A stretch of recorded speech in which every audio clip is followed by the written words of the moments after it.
মানব সেবা, পর উপকার, যার ভেতরে যত বেশি সে আল্লাহ রাব্বুল আলামিনের কাছে প্রিয় তত বেশি। সহিহ আত-তারগীব ওয়াত তারহীবের মধ্যে হাদিস আছে, আলবানী রাহিমাহুল্লাহ নিয়ে আসছেন।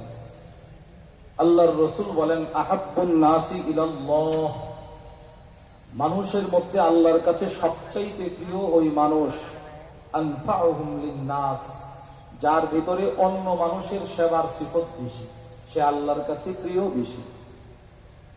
অপর হাদিসে আল্লাহর রাসূল বলেন, খায়রুন নাস, মানুষকে উপকার করা, দ্বীনি সেবামূলক কাজ কর্ম করা, এগুলো যার ভিতরে যত বেশি, সমস্ত মানুষের মধ্যে সে শ্রেষ্ঠ তত বেশি। দুইটা হাদিস বুঝে থাকলে বলেন, সেবামূলক কাজ যার ভিতরে যত বেশি সে আল্লাহর কাছে প্রিয় তত বেশি, এক নম্বর হাদিস। সেবামূলক কাজ, মানব সেবা যার ভিতরে যত বেশি, অন্য মানুষের মধ্যে সে শ্রেষ্ঠ তত বেশি, দুই নম্বর হাদিস। এবার আপনারা বলেন, রাসূলুল্লাহ সাল্লাল্লাহু আলাইহি ওয়াসাল্লামের চাইতে শ্রেষ্ঠ, সবচাইতে প্রিয় আল্লাহর কাছে আর কেউ ছিল? বলেন না, কথা বলেন না, কেউ ছিল? কেউ ছিল না।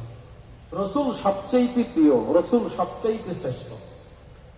রাসূলের শ্রেষ্ঠত্বের এক সুন্দর দৃষ্টান্ত তুলে ধরলেন জগৎ বিখ্যাত আলেম আল্লামা আব্দুল ফাত্তাহ আবু বুদ্দা রাহিমাহুল্লাহ, তার বিখ্যাত কিতাব সফহাত মিন সাবরিল উলামা আলা শাদাইদিল ইলমি ওয়াত তাহসিল, ওই কিতাবের মধ্যে তিনি লেখেন, মা জামা আল্লাহুল খায়রা কুল্লাহু লিআহাদ ইল্লা লিন-নবী সাল্লাল্লাহু আলাইহি ওয়াসাল্লাম, আকাশের যত শ্রেষ্ঠত্ব, জমিনের যত শ্রেষ্ঠত্ব, জান্নাতের যত শ্রেষ্ঠত্ব, সাত জমিনের যত শ্রেষ্ঠত্ব, কিয়ামত পর্যন্ত যত শ্রেষ্ঠত্ব আল্লাহ সৃষ্টি করবেন, সবগুলো একসাথে আল্লাহ তাআলা পৃথিবীর কোন নবীকে দান করে নাই, শুধুই মাত্র আমার নবীকে সবগুলো দান করেছেন।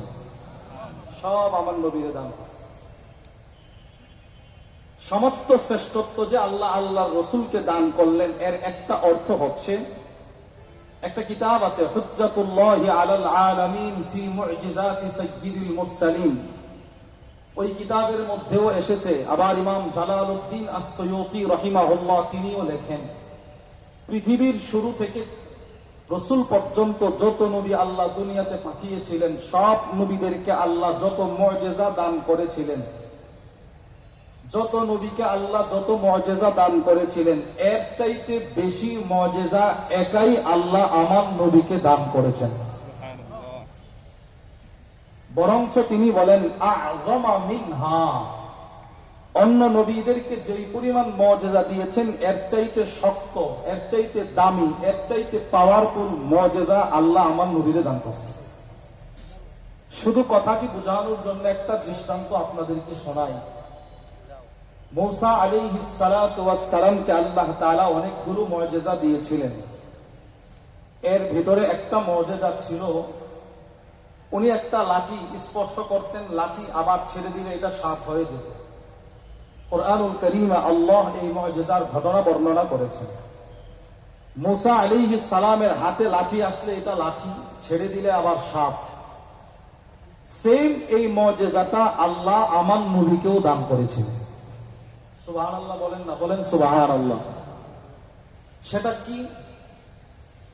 আল্লামা শামসুদ্দিন মুহাম্মদ ইবনে আহমদ উসমান আদ-দাহাবী রাহিমাহুল্লাহ, তার বিখ্যাত কিতাব তারিখুল ইসলাম ওয়া ওয়াফায়াতুল মাশাহির ওয়াল আ'লাম, ওই কিতাবের মধ্যে তিনি বদর যুদ্ধের একটা ছোট্ট ঘটনা বর্ণনা করেন। রাসূলুল্লাহ সাল্লাল্লাহু আলাইহি ওয়াসাল্লামের এক সাহাবী নাম উকাশা ইবনে মিহসান রাদিয়াল্লাহু তাআলা আনহু, ওনার হাতে একটা ভাঙা তরবারি ছিল। উনি যুদ্ধের ময়দানে যুদ্ধ করার জন্য তরবারি নিয়ে দৌড় দিয়েছে। কাফেরের আঘাত প্রতিহত করতে গিয়ে ওনার তরবারিটা ভেঙে গেছে। উনি রাসূলের কাছে আসলেন, এসে বললেন, ইয়া রাসূলুল্লাহ, ওগো আল্লাহর নবী, কদিন কাসারা সাইফি, তরবারি যে একটা দিয়েছিলেন এটা তো ভেঙে গেছে, এখন আমি যুদ্ধ করব কি দিয়ে? সাহাবারা রাসূলের দিকে তাকিয়ে আছেন। ফাআতাহু উরজুনাম মিন নাখল, রাসূলের হাতে একটা খেজুরের ঢাল ছিল, খেজুরের ঢাল। প্রায় সময় নবীজির হাতে একটা খেজুরের ঢাল থাকত, লাঠি অথবা খেজুরের ঢাল। রসুল তাকে খেজুরের ঢালটা দিলেন, দিয়ে বললেন, এই খেজুরের ঢাল দিয়ে এখন যুদ্ধ শুরু করো। সব সাহাবারা তাকায় আছে। ইমাম শামসুদ্দিন যাহাবী রাহিমাহুল্লাহ লিখেন, এই উকাশা ইবনে মিহসান যেই মাত্র নবীর হাত থেকে খেজুরের ঢালটা তার হাতে নিলেন, ফাআদা বিইذনিল্লাহি ফি ইয়াদিহি সাইফা, তার হাতে যাওয়ার সাথে সাথে ঢাল তরবারি হয়ে গেছে।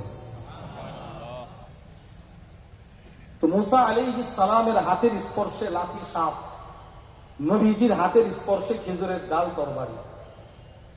একটা ধারালো তরবারি দিয়ে শত শত সাপ মারা যাবে, কাটা যাবে, কিন্তু ভালো নবুয়াতি একটা তরবারি কোটি কোটি সাপ মিলেও ভাঙতে পারবে না।